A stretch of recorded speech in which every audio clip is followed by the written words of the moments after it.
이제 미국의 바이든 후보가 대통령에 당선됨으로 인해서 그 미국의 정부 구성을 하려면 대체적으로 인선과 청문회 과정을 포함하면 한 6개월 정도 소요되고 본격적인 대북 정책 방향을 펴기 위해서도 그 이상의 시간이 좀 소요될 거라고 생각이 듭니다. 지난번 장관님께서 국정감사에서 바이든 정부가 오바마 3기가 아닌 클린턴 3기가 될 가능성이 있다라고 하는 말씀을 해주셨고, 이거는 미국의 대북 정책 방향이 그런 방향으로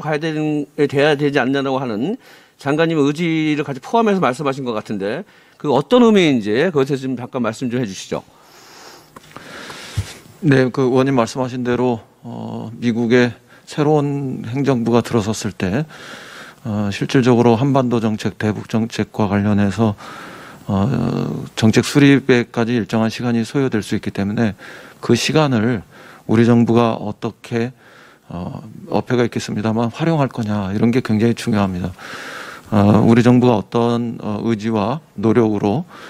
정책 방향을 설정하고 추진하냐에 따라서 의원님 지금 말씀하신 대로 남북의 시간으로 우리가 이 시간을 활용할 수도 있다고 생각합니다. 그런 측면에서 북쪽에게는 우리가 좀 더 유연한 접근으로 나올 수 있도록 하고, 또 미국의 신정부에게는 한반도 평화 프로세스에 대한 적극적인 지지와 공감대를 형성하는 이런 노력들이 필요하다고 생각합니다. 혹자에 따라서는 미국의 신정부가 전략적 인내로 일관했던 오바마 정부의 한반도 정책, 대북 정책의 연장선에 있는 거 아니냐, 이런 판단을 하시는 분들도 계시는데, 저는 그럴 수도 있지만 클린턴 행정부 시절에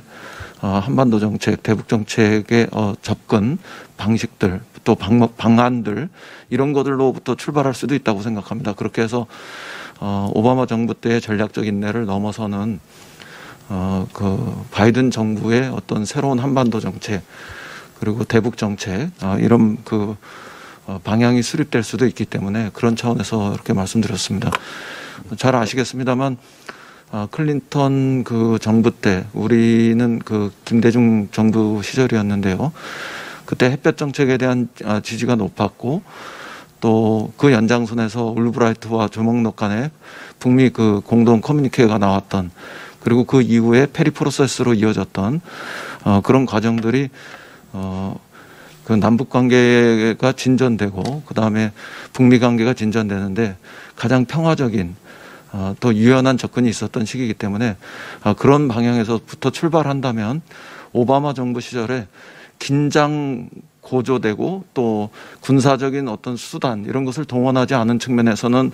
전략적 인내라는 것들이 의미가 있었겠습니다만,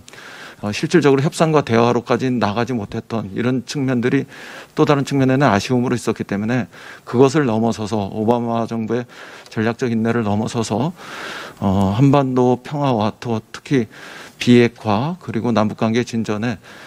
새로운 기회로 바이든 정부가 등장한다면 작동할 수도 있기 때문에, 그런 측면들을 좀 주목하고 우리 정부가 대처해 나가는 것이 어떠냐, 이런 취지였습니다. 예, 그때 보면 우리가 북한은 미사일 발사를 중단하고, 미국은 대북 제재를 좀 완화하면서 그 과정을 거쳐서 1차 남북 정상회담을 좀 맡게 되는데요. 지금도 굉장히 중요한 시간이라고 생각합니다. 그때 당시에도 저런 걸 통해서 남북 정상회담과 북미의 긴장의 문제를 조금이나마 해결할 수 있던 계기가 됐는데, 지금 이 시간도 반드시 좀 가장 수긍이 될 수 있고 서로 설득이 가능한 의제를 설정해서 미국의 대북 정책들을 좀 견인해야 한다고 생각합니다. 지금 장관님이 혹시 생각하시는 어떤 의제를 중심으로 해서 미국의 대북 정책을 견인해야 한다고 생각하시는지, 견해가 있으시면 분 좀 말씀해 주시기 바랍니다. 우선은 바이든 행정부가 등장을 한다면 바이든 당선자가 김대중 대통령님의 햇볕 정책에 대해서 매우 분명한 지지를 하셨고, 또 김대중 대통령님의 철학, 정치 철학, 이런 것들을 실제로 존경했던 이런 분이기 때문에 그런 어떤 역사적인 기반, 자원, 이런 부분들에서 우리가 접근할 수 있는 가능성들이 꽤 있다고 생각하고요. 그 다음에는 바이든 당선자가 후보 시절에 몇 가지 언급했던 부분들이 있습니다. 그 부분들에 맞추어서 논리적 접근도 할 수 있다고 생각합니다. 예를 들면 그 핵 능력을 감축한다고 할 때 북한과 대화할 수 있겠다 이런 이야기를 하셨는데 그런 부분들은 우리 정부가 구상했던 포괄적 합의와 단계적인 어떤 이행 과정들 이런 부분들하고 서로 조응할 수 있는 가능성도 높고요. 그다음에 인권 문제에 대해서는 단호하지만 인도주의적인 협력과 지원 문제에 대해서는 그건 그거대로 접근해 나가겠다 이런 말씀은 그동안의 인권 문제와 인도주의적인 협력 문제가 서로 연계되면서 인도주의적인 협력 자체도 조금 위축되거나 소극화되었던 이런 상황과 달리 바이든 정부가 등장한다면 인권 문제에 대해서는 단호하고 원칙적으로 임하되 인도주의적인 협력과 지원 문제 이런 거는 그 나름대로 진척시켜 나가면서 또 다른 측면에서 대화 협상의 여지를 넓힐 수 있는 이런 그 기회를 만들 수도 있다고 생각합니다.